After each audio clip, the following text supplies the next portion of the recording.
Sri Mahaganadhipataye Namaha, Sri Gurubhyo Namaha, Sri Matre Namaha. Sadasiva Samarambham, Sankaracharya Madhyamam, Padmakarakhya Paryantam, Vande Guru Paramparam. Namaste. I welcome you all for the discussion forum of Manava Katha, a famous poetry written by His Holiness Brahmasri Vaddiparti Padmakar Guru Garu. Today, joining with me, Dr. Anitha ji, who is renowned professional psychologist and an associate professor in a medical college. She has translated Padmakar Guru Garu books in English, including Manava Katha. Namaste, Anitha Garu. Sri Gurubhyo Namaha.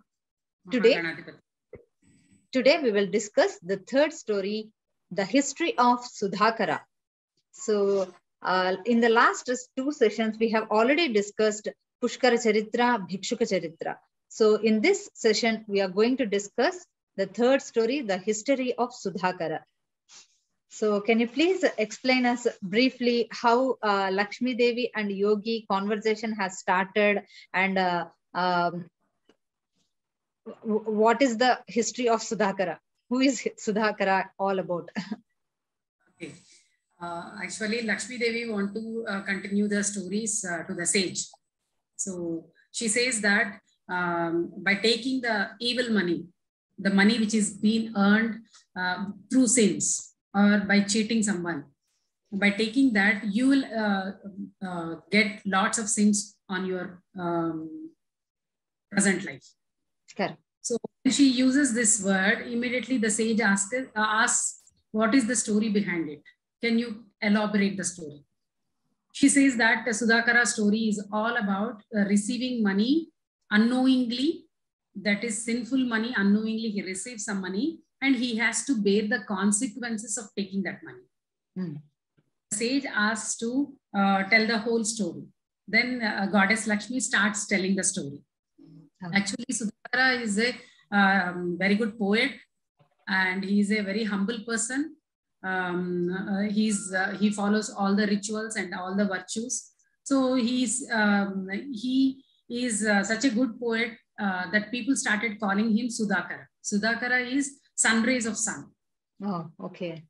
Rays of sun. Sudhakara is rays of sun. So that is how he's been known as Sudhakara.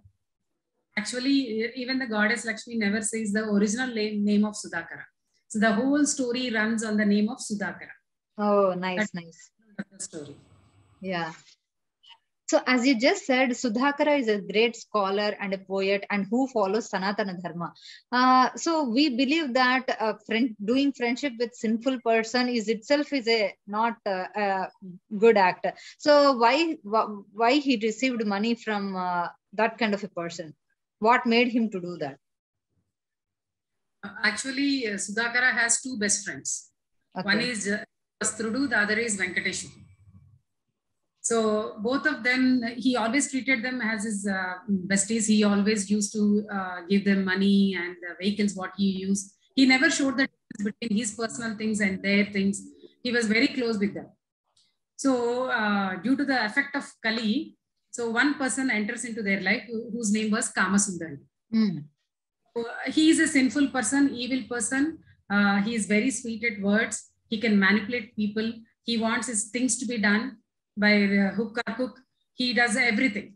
So after seeing these people, Kamasundara has lots of money, but he doesn't have the name and fame like these Sudhakara. Because they are poets. Yeah, Yajnavastrudu is also a poet. So they have their own name and fame. They have a big following. But Kamasundara has only money, but he doesn't have all these things. So he felt that I don't have the fame, so I somehow want to get this fame. So his thought was, let me divide and rule these people. So slowly he gets close to Venkateshu and he says that, see, we both belong to the same caste or we belong to the same lineage, like Gotram we call in Telugu. So we are very close, we are relatives. So automatically Venkateshu get inclined to this Kamasundara. Next is Yajnavastrudu. Yajnavastrudu is a very good poet. So he has written lots of poetry, but he doesn't have money to publish them. Okay. So Tara uses this weakness and he says that if you are dedicating all these poetry to me, I'll make them publish. So because this has to be published, Yajnavasrudu was very keen in publishing and he want the name and fame. So both gel together. Yajnavasrudu dedicates his poetry to Kamasura. So people are on his side. So the third person is Sudhakara is left over. Is left over, yeah. Yeah. So one day what happens after the disclosure, everyone are giving the gifts. So somehow Kamasundara want to make him a sinful person. So he chooses one of his person and gives him money and asks him to gift it to Sudhakara. Because he did not, I think he will not directly, maybe he will not directly receive. So that's why he used this kind of method probably. Yeah, he used one person to go and give the money. So unknowingly, that person also in the group of people, he comes to Sudhakara and he gives that money. So that is how unknowingly, without his notice, that money, it's only 100 rupees which has been received by Sudhakara. This is how he has received it. Yeah. So, I mean, we don't know, right? Sometimes if in temple also, there is a hundi. So God also receive sinful money, because a lot of people do illegal things and earn money, and they will give a part to God also. So receiving this sinful money, what are the further effects? How it has affected Sudhakara's life? It has affected him physically, mentally, financially, in all the domains of life. He got deteriorated. He was having severe throat pain where he was not able to do the disclosures, and he has become financially weak, and all his grace and glory has been deteriorated. This was continued for 1 year. Then suddenly Sudhakara realizes that there is something wrong which had happened. That's why from past 1 year I am been suffering with all these sufferings. On the top of it, he is also defamed at one point of time. So he just want to know what is the reason behind it. So he goes to his father, says about what all things is happening with him from last 1 year. So the father is also a scholar. So he is a knowledgeable person who has with lots of wisdom. He suggests Sudhakara to write a very good poetry, an excellent poetry on Jagadamba, and dedicate it to Jagadamba. He says that poetry should be the best poetry on Jagadamba. So Sudhakara takes it as a challenge and he starts writing the poetry. Poems. So after 1 year, Sudhakara realizes that something has gone wrong in his daily routine. That's why he is having all these sufferings. So his father gives him a small tip how to come out of it. So having always, I think we should pray God, and daily we need to do activities. Even though we are having good time or bad times, we should pray God. We should not miss any single day, because God's grace is very, very important in our daily lives. That means, so with the grace of God, did he come out of that situation, or how he overcome the situation? So he started writing the poetry, and Kamasundara came to know from his friends. Kamasundara came to know from Yajnavasrudu, because they are also close to Sudhakara. Correct. So, one day he goes home and he says, Sudhakara, please dedicate that poetry to me, because your friend Yajnavasrudu has already dedicated it to me. So now you don't have any other go, you have to dedicate it to me. Sudhakara says, no, because of the sinful act what I have done unknowingly, so I don't want to dedicate it to you. I want to dedicate it to Jagannatha. He says that if you are not dedicating, see, I'll see your end. He threatens Sudhakara and he leaves the place. So after getting threatening also, Sudhakara doesn't want to leave his stand on dedicating the book to Jagannatha. So he writes the book and he dedicates it to Jagannatha. So after that, the anger in Kamasundara increases. He wants to take revenge on Sudhakara. So he takes one day, on Ekadasi day, I should kill Sudhakara because he is not dedicating the poetry to me. Same Ekadasi day, Sudhakara was having a disclosure in a goddess Lakshmi temple. Mm. He goes to the goddess Lakshmi temple and he talks about how goddess Lakshmi is helping others like Indra, Bhrigu Maharshi. He gives lots of examples how goddess Lakshmi shows her grace on the devotees. He says everything. So he also ends up telling that that's why we have to every day pray to goddess Lakshmi or Jagannatha. Every day we have to go through it, because she's the only person who can bring us out of any problem. It may be any problem. So he says that, and after the disclosure, he comes out of the temple, where this Kamasundara and with his people waiting for him to come out so that they can kill him. As they take out all their knives and all, Sudhakara starts Screaming. Sri Mata. Screams, Sri Mata, Sri Mata. Immediately what happens, the 8 ministers what Jagannatha is having, we call it as Mantrini Devata.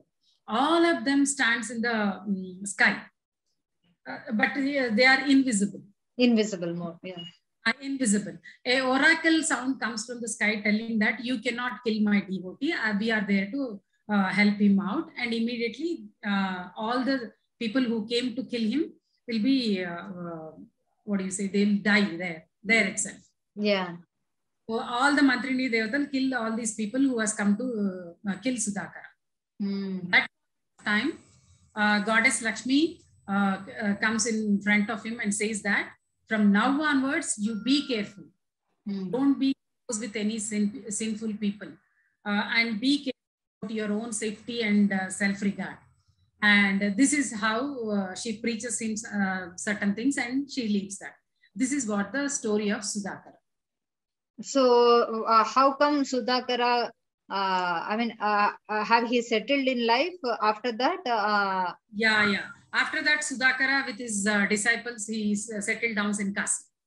Oh, nice. That's the ultimate destination. Destination for any human being. Yeah. So the moral story is, in daily life, we don't know from where we are getting money. Sometimes Guruji, I still remember when he is giving disclosures in Devi Bhagavatam, he said that we are not supposed to eat the food which are being sold outside. Correct, yeah. We get it in Swiggy, we get it in hotels. So he says that that food is contaminated because those people are selling the food for money. Correct, yeah. So the money content is already filled in your food. So if you are continuously eating food outside, that sin is also coming into you. That's why you are craving for money. Very beautiful point. One good example, Snigdha, whenever we goes to our parents, whatever they cook, we feel it as very delicious. Correct. Because they add the love and effect. Correct. That's why we feel it as very delicious, even though it may be a pickle or it may be a curd rice, but still we enjoy it. Yeah. Right. You're going outside, you're paying thousands of bucks, but you don't relish that food because that is only sold for the name and fame, to get money, to earn money, to manipulate people. So always Guruji says that whatever you are taking, it may be the food, it may be the money, it may be contaminated. Correct, yeah. You always should hold the feet of Jagannatha to come out of all these things, because unknowingly, like how Sudhakara came to a situation, we might also come on one day. Correct, yeah. So Guruji is against eating outside food. Yeah. He says once in a while when you are traveling or when you are out of the country, you can do that. But when you are in home, so you have to cook your food and you have to eat it. Yeah. So same, when we are earning money, when you are taking money, we should always think about whether this money is getting for our hard work, or we are getting it for free, or this is the money what we are getting for manipulating someone. So this is how we have to analyze before we take something. Correct, correct. If you are taking something, if you are avoiding that, unknowingly few things will happen, but knowingly we are not supposed to do that.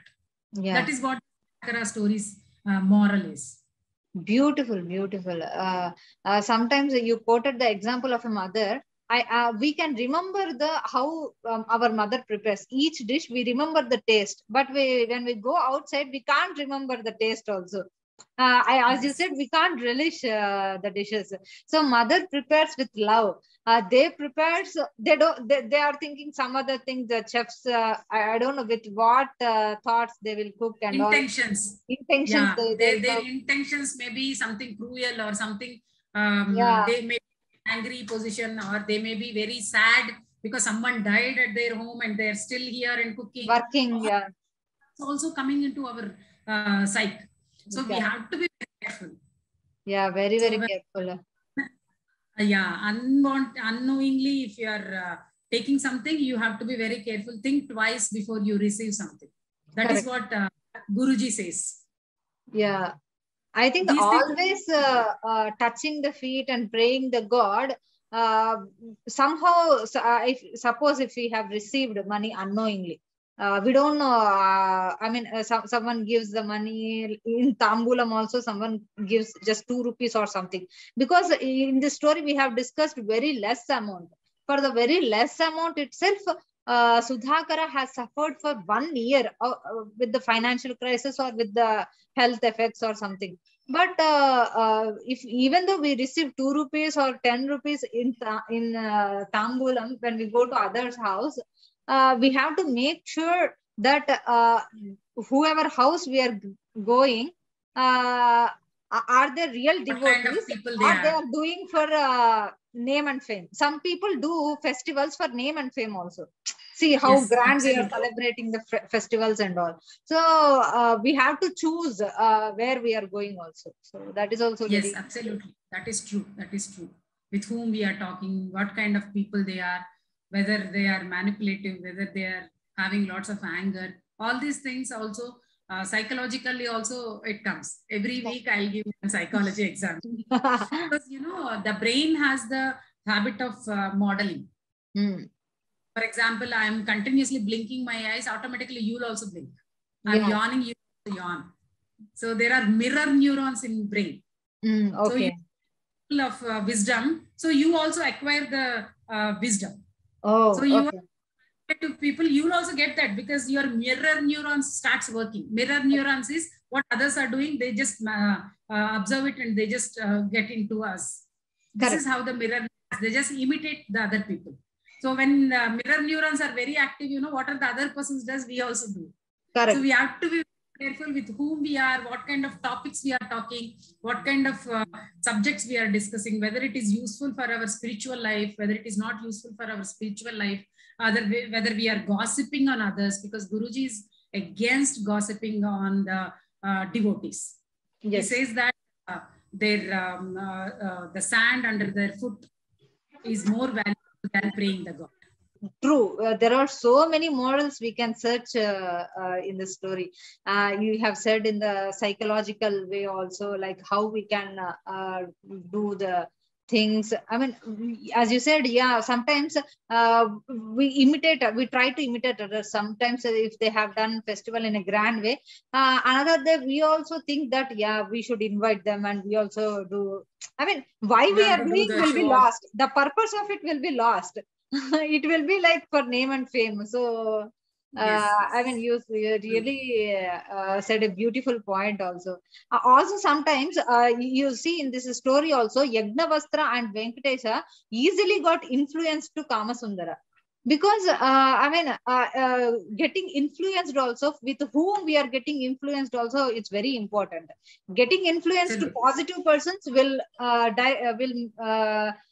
show us the right, in a positive way. That is also very I mean, that is also one of the moral we can take also, whom we are getting influenced. That's why Guru says that we are not supposed to think about the caste, color, creed of any person. If they are a devotee, they are a devotee. As you are best devotee, they are also the best devotees. So the sand under the foot of a devotee is much more valuable than the prayers what you do. So he allows the devotees to gossip on others or to talk bad about others. He never listens and he never allows also. Continuously he says the same thing. That is keeping your peace of mind, being focused on whatever things you are doing. Because once you start gossiping, lots of things comes into your mind. Correct. Yeah, thank you so much. We really had a very, very nice discussion. From each story, you are telling in a psychological point of view as well as a spiritual point of view. We are getting not a single moral. We can take a different moral, I mean, so many morals which we can implement in our daily lives. That's the beauty of all these stories. Really, Guruji blessings should be there on all of us. So reading this Manava Katha is like knowing how to live. It is a guide to our lives. We can say that. Yes, yeah. Absolutely. Yeah. Thank you so much for joining with me in this session. Jai Gurudev. Namaste. Jai Shri Ram. Jai Gurudev. Jai Gurudev.